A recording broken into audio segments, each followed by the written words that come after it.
Сейчас именно с того ракурса сейчас видно будет, как исправился. У меня крючкообразный нос был. Как бы ей можно сделать еще один этап, но они согласны на это. Они прям счастливы были, что.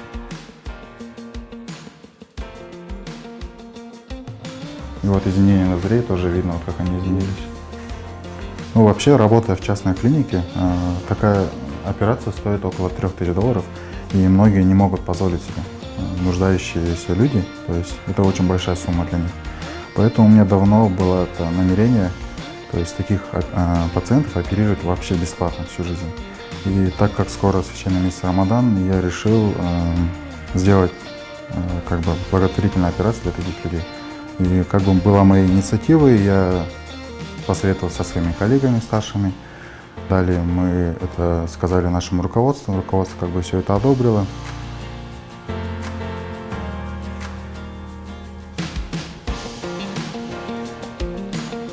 Видно по носу, вот он был такой деформирован очень, да? Это уже после операции. Да, я всех фотографирую пациентов.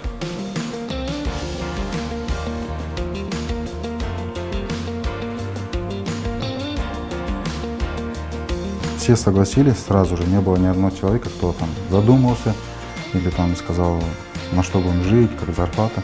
Все сразу согласились. Будем проводить такие вот операции, это врожденная деформация носа при заячьей губе. Получается, нос всегда деформирован. И устранение деформации носа и устранение заячьей губы. Все это за один этап будем делать.